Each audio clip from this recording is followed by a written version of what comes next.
Selamat datang, salam sejahtera, terima kasih karena bersama dengan saya di Nazilin Unity Channel. Akhirnya, seperti yang pernah saya katakan sebelum ini, teknik perikatan nasional di pelanggai akhirnya makan diri. Dipetik daripada FMT, ditulis oleh Hishamuddin Aun. Bekas Menteri Besar Pahang, Adnan Yaakob mungkin telah bantu tumbangkan Perikatan Nasional PN pada PRK Pelangai malam semalam. Adalah secara sedar atau tidak. Pada awalnya, Adnan dilihat seakan bola tanggung buat gabungan pembangkang itu. Beliau sebaliknya antara kunci kemenangan Barisan Nasional BN. Ini mungkin sekadar satu teori, tapi kaitan Adnan dalam kemenangan calon BN Amizar Abu Adam tidak boleh dinafikan. Manakala PN yang beria-ia mahu mengembangkan gelombang hijau ke Pahang, kesudahannya pula bungkus. Amizar memperoleh 7.324 undi untuk menang dengan majoriti lebih kecil, yaitu 2.949 undi ke atas calon Perikatan Nasional Kasim Samad yang mendapat 4.375 undi, sementara calon bebas Hasli Helmi hanya meraih 47 undi, sekaligus hilang deposit. Peratusan keluar mengundi pula mencecah 72,12%. Pada PRU 15 yang lalu, calon BN Johari Harun menang dengan majoriti 4.048 undi, menewaskan calon Perikatan Nasional Kasim yang mendapat 3.260 undi, manakala Ahmad Waifuddin Samsuri daripada PH mendapat 2.031 undi dan Isa Ahmad Pejuang 65 undi. Peratus keluar mengundi ketika itu ialah 78%. Pada PRK semalam, BN menduduki tempat teratas di 7 daripada 9 daerah mengundi termasuk Felda Cemamoy, kecuali Felda Kemasul dan Felda Kemahal yang memihak kepada Perikatan Nasional. Pada 16 Ogos lalu, tokoh veteran Adnan dipetik berkata bahawa UMNO dah nak bungkus selepas parti itu sekadar menang 19 masing-masing, 2 kerusi di Selangor dan Pulau Pinang, 1 di Kelantan dan 14 di Negeri Sembilan daripada 108 kerusi yang ditandingi pada PRN 12 Ogos lalu.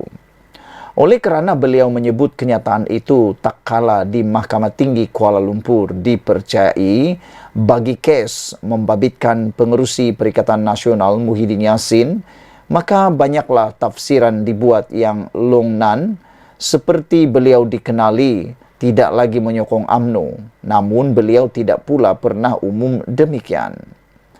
Muhyiddin ketika itu dilepas dan dibebaskan terhadap 4 pertuduhan, menggunakan kedudukannya sebagai Perdana Menteri ke-8 bagi suapan berjumlah 232,5 juta ringgit daripada 3 syarikat untuk bersatu yang diketuainya.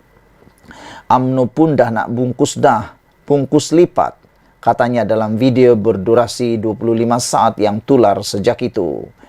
Lantaran bekas adun pelangai selama 8 penggal sejak 1986 ini ditafsirkan tidak lagi di pihak UMNO, maka majoriti pengundi di DUN itu, Dewan Undangan Negeri itu, dianggap harus mengambil pendirian serupa.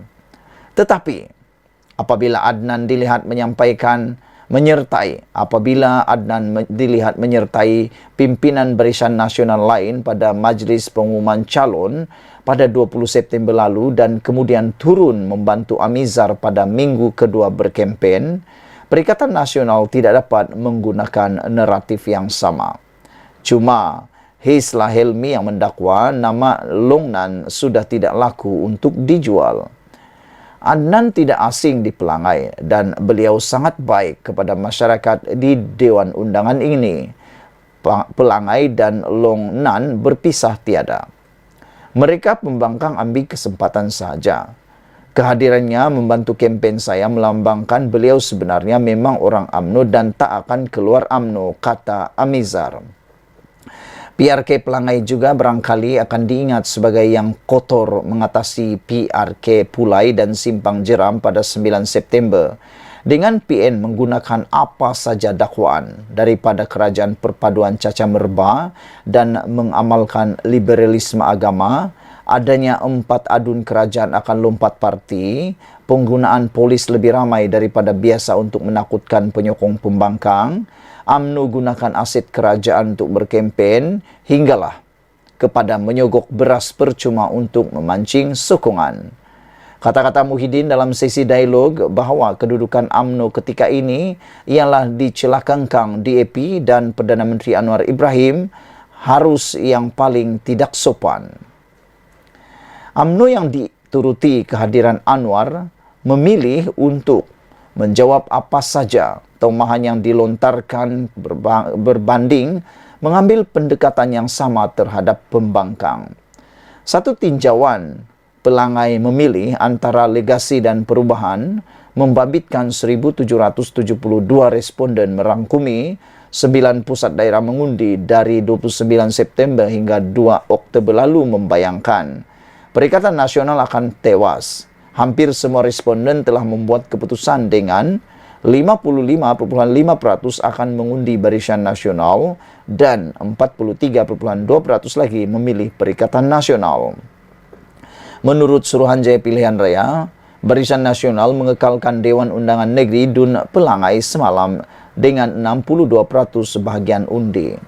Berdasarkan dapatan, didapati bahawa naratif perubahan yang dibawa Perikatan Nasional masih belum dapat menembusi jiwa pengundi di Dewan Undangan Negeri Pelangai, walaupun telah ada peningkatan kecenderungan terhadap Perikatan Nasional, kata Akademi Pengajian Melayu Universiti Malaya APM yang menjalankan tinjauan itu.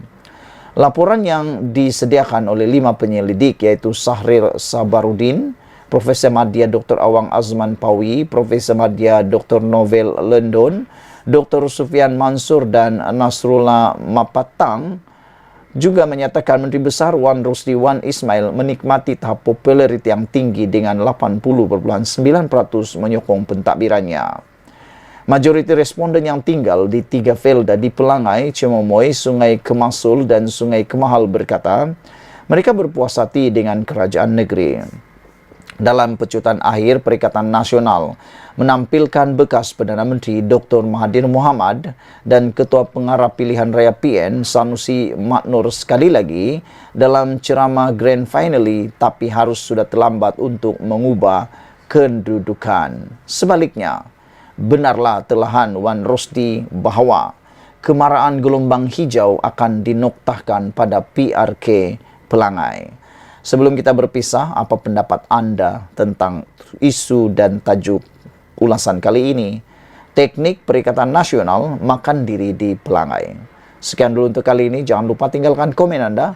Malaysia kita punya, kita jaga sama-sama, cintai Malaysiaku. Bye-bye. Selamat petang, salam sejahtera. Terima kasih karena bersama dengan saya di Nazilin Unity Channel. Petang ini kita boleh sekali lagi istiharkan.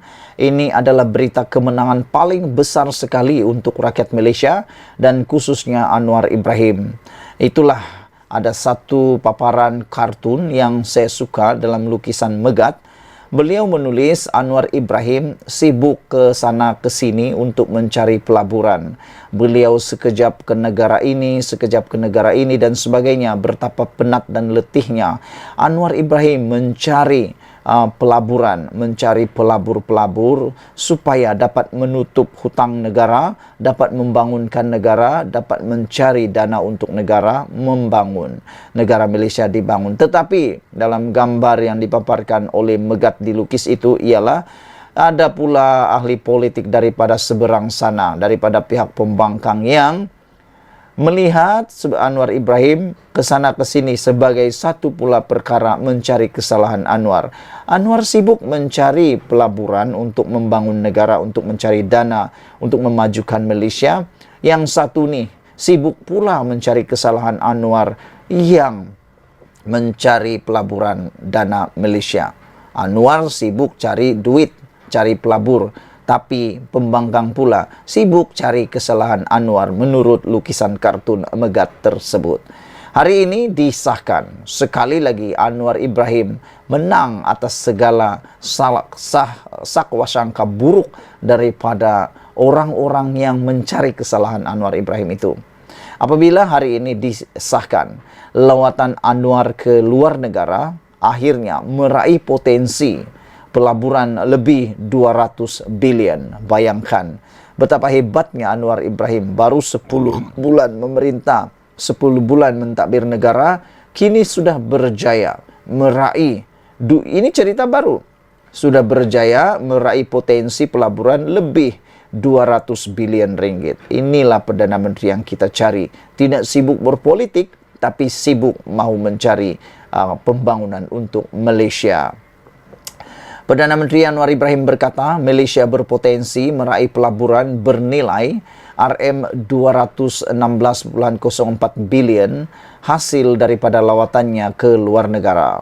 Beliau yang juga Menteri Kewangan memperincikan lawatan rasmi ke China pada 29 hingga 31 Mac lalu telah menjana nilai potensi pelaburan sebanyak 170.07 ringgit bilion, manakala misi di New York, Amerika Syarikat bulan lalu pula meraih 4.74 bilion ringgit. Terbaru dalam lawatan rasmi 2 hari Anwar Ibrahim ke Emirat Arab Bersatu UAE minggu lalu, Anwar berkata Malaysia mendapat pelaburan komited berjumlah RM40.6 bilion ringgit, membabitkan sektor-sektor tenaga boleh diperbaharui, logistik dan aero angkasa. Pelaburan terbesar adalah daripada Masdar, iaitu pembangunan projek tenaga baharu dibaharui di Malaysia dengan kapasiti sehingga 10 gigawatt bernilai RM37.8 bilion ringgit Malaysia. Selain itu, pelaburan komited berjumlah 2.1 bilion ringgit ada dalam sektor logistik dan RM709.1 juta bagi sektor aero angkasa, katanya di Dewan Rakyat. Beliau menjawab soalan Tan Kar Hing, PH Gopeng, yang meminta Perdana Menteri menyatakan hasil lawatan ke luar negara, termasuk pelaburan, kerjasama antara negara dan tahap keyakinan pelaburan asing terhadap Malaysia. Anwar berkata, Anwar berkata bagi meyakinkan pelaburan China yang turut membabitkan syarikat automotif Geely, beliau akan turun sendiri ke Tanjung Malim esok untuk merealisasikan pelaburan di lembah teknologi tinggi otomotif. Untuk rekod, Anwar telah melakukan 17 lawatan ke luar negara sejak dilantik Perdana Menteri pada November tahun lalu. Ini satu kejayaan yang paling luar biasa sekali oleh Anwar Ibrahim. Seingat saya, belum pernah ada Perdana Menteri Malaysia yang belum sampai setahun menjadi Perdana Menteri sudah membuat 17 lawatan ke luar negara, dan yang lebih menarik lagi ialah berjaya pula meraih potensi pelaburan lebih 200 bilion ringgit. Sekarang, siapa yang masih meragui kehebatan Anwar Ibrahim? Tiada yang dapat menafikannya. Beliau sibuk mencari pelaburan, yang satu pula sibuk mencari kesalahan, dan yang lebih pelik lagi, sibuk pula nak jatuhkan kerajaan. Sekian dulu untuk kali ini. Jangan lupa tinggalkan komen anda, tekan butang subscribe.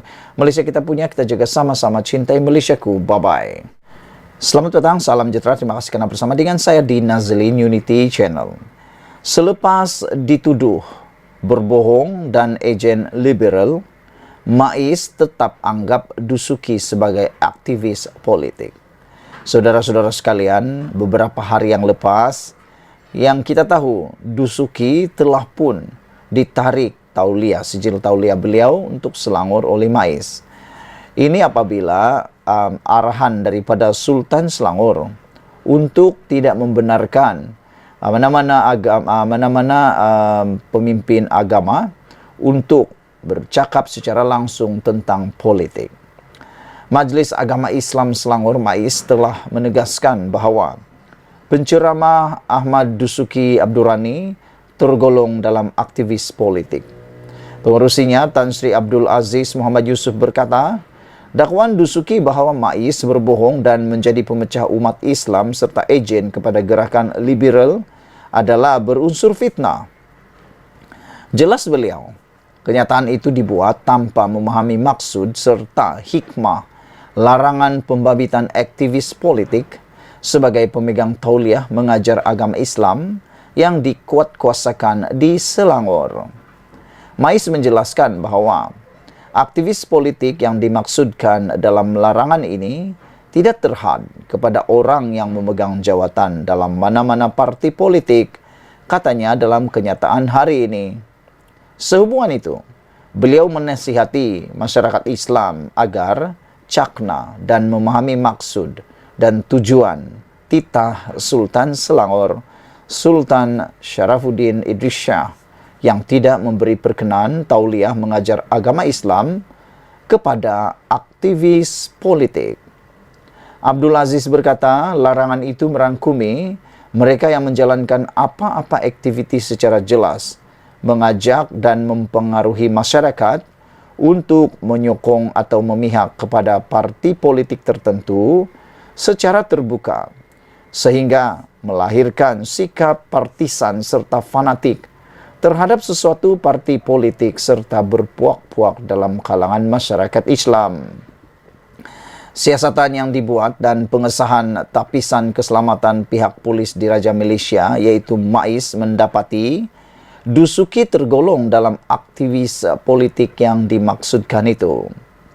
Larangan pembabitan aktivis politik sebagai pemegang tauliah mengajar agama Islam ini dibuat bagi menghalang mana-mana pihak menyalahgunakan medan dakwah dan pengajaran agama Islam sebagai gelanggang politik.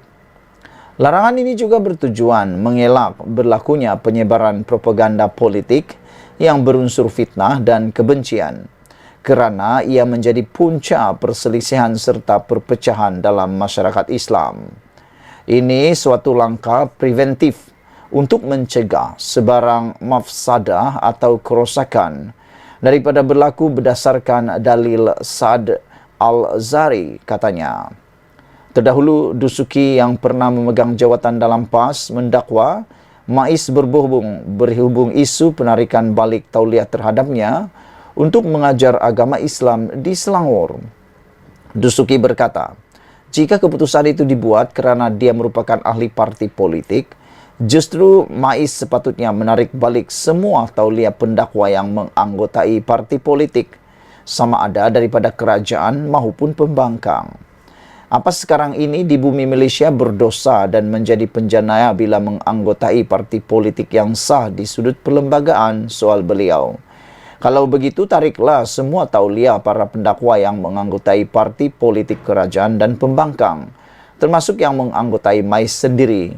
Ada berani, kekecut takut dengan gerakan sekuler dan liberal saja, kata beliau. Cabarannya yang pernah mewakili PAS bertanding di dalam pilihan raya umum ke-14 di kerusi Dewan Undangan Negeri Kota Anggerik. Mengulas lanjut, Abdul Aziz menafikan dakwaan bahawa larangan terbabit sebagai suatu sekatan terhadap dakwah dan pengajaran agama Islam di Selangor. MAIS menegaskan bahawa larangan itu adalah langkah preventif bagi memastikan dakwah agama Islam yang disampaikan oleh aktivis politik yang bersikap partisan digantikan dengan pemegang tauliah lain yang mempunyai pengetahuan dan kepakaran dalam agama Islam yang tidak bersikap partisan. Pada masa ini, kata beliau, terdapat 5,682 pemegang tauliah yang aktif di Selangor dan penarikan balik tauliah terhadap aktivis politik bermula tahun lalu hanya membabitkan 26 orang sahaja, iaitu 0.5% daripada jumlah keseluruhan pemegang tauliah, katanya. Sehubungan itu, tegasnya, larangan tersebut tidak sama sekali menjejaskan aktiviti dakwah dan pengajaran agama Islam di Selangor.